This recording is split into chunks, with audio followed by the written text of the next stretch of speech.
안녕하세요, 불량TV입니다.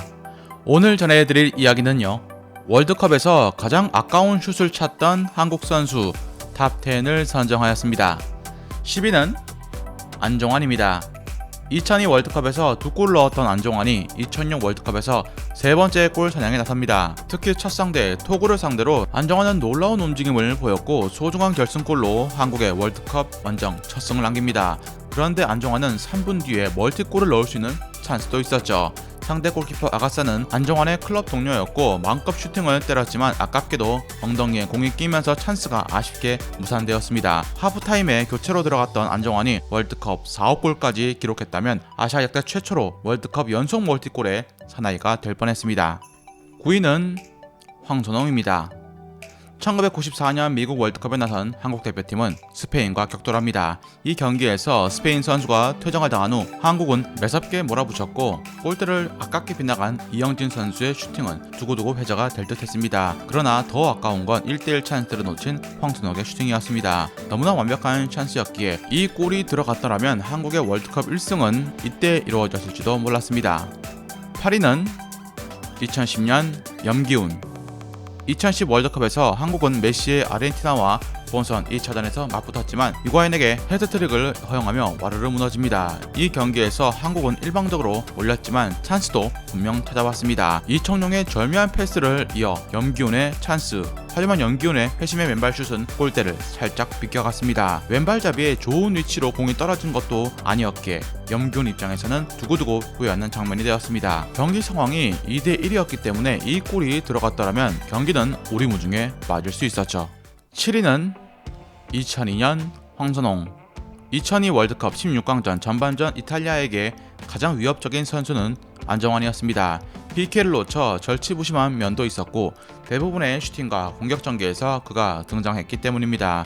연장전에서 가장 아쉬운 슈팅을 보여준 선수는 황선홍이었습니다. 연장전 수비벽 밑으로 프리킥을 깔아차 부폰의 허를 찔렀습니다. 그러나 당시 월드클래스 기량을 갖춘 부폰은 이를 가까스로 막아냅니다. 연장 후반 5분에 설기현의 크로스를 헤더로 연결해 득점 찬스를 또 맞이했지만 이 역시 부폰의 정면에 안겼습니다.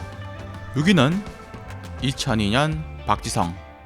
2002 월드컵에서 한국은 연장 끝에 이탈리아를 물리쳤지만 체력이 방전이 된 상태였고 8강 스페인전에 나섭니다. 전 후반 모두 체력적인 열세, 후반전 이천수를 투입하며 분위기가 살아났고 박지성은 골문 앞에서 가슴 트래핑 후 발리킥으로 슈팅을 때립니다.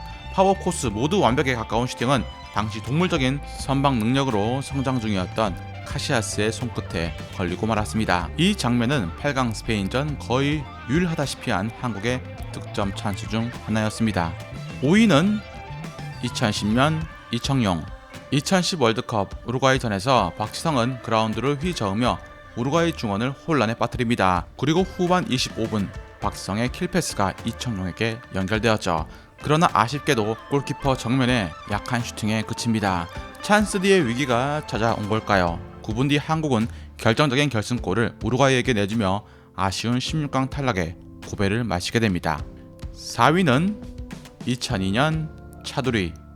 2002 월드컵 16강 이탈리아전 한국이 한 골차로 뒤지자 히딩크 감독은 홍명보를 빼고 차두리를 넣는 승부수를 띄웁니다. 후반 42분 설기현의 동점골에 이어서 기세가 오른 한국은 역전골까지 넣을 기세였습니다. 후반 45분 송종국의 코너킥을 차두리가 오버헤드킥으로 찼지만 아쉽게도 부폰 골키퍼의 정면, 경기를 중계 중이던 해설자이자 아버지 차범근은 아들의 오버헤드킥이 골로 연결되지 않았지만 크게 뿌듯해했습니다.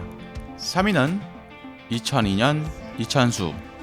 2002 월드컵 준결승에 오른 한국은 당시 부활의 날개짓을 펼치던 독일과 만납니다. 한국에게 찬스는 10분도 안 되어서 찾아왔죠. 이천수의 벼락 슈팅. 그러나 독일의 올리버 칸은 이를 기적같은 반사신경으로 막아냅니다. 한국의 득점 찬스는 몇 차례 더 있었지만 사실상 가장 득점에 가까운 슛은 바로 이천수의 이 슈팅이었습니다. 이천수는 준결승전 독일전에서 발락에게 옐로우 카드를 선사하기도 하면서 독일 수비진을 끊임없이 괴롭혔던 공격수였습니다. 2위는 2002년 최용수. 2002 월드컵 본선에서 한국은 2승 1무를 거뒀지만 3승을 할 뻔했습니다. 2차전 미국전이 그러했죠. 이울령이 PK를 실축을 하며 더욱 절치부심했고 경기 막판 역전골 찬스까지 만들어냅니다. 하지만 이 패스를 받은 당시 최용수는 하늘로 날리고 말았죠. 이을용의 패스 타이밍과 최용수의 슈팅 타이밍이 맞지 않은 것이긴 했지만 골문 바로 앞이었기에 많은 이들이 아쉬워했습니다. 이후 최용수는 토너먼트에서 더 이상 경기에 나오지 않았습니다. 대망의 1위는 2010년 이동국. 2010년 한국은 원정 최초로 16강 진출에 성공을 합니다. 당시 박주영, 박지성, 기성용, 이청용 등 화려한 멤버들을 자랑했기에 기대감은 컸죠. 실제로 16강전 수아레즈, 카바니의 우루과이와 장군 멍군식으로 한 골씩 주고받았으며 후반 막판 한국은 동점 찬스를 맞이합니다. 하지만 후반 교체로 투입된 이동국의 슈팅은 내림비의 영향과 무슬레라 골키퍼 손에 맞고 골문 앞에서 멈추고 말았습니다. 완벽한 1대1 찬스였기에 이 슈팅은 한국 축구사에 두고두고 아쉬운 장면으로 꼽히고 있습니다. 즐겁게 보셨다면 구독과 좋아요 한 번씩 부탁드립니다.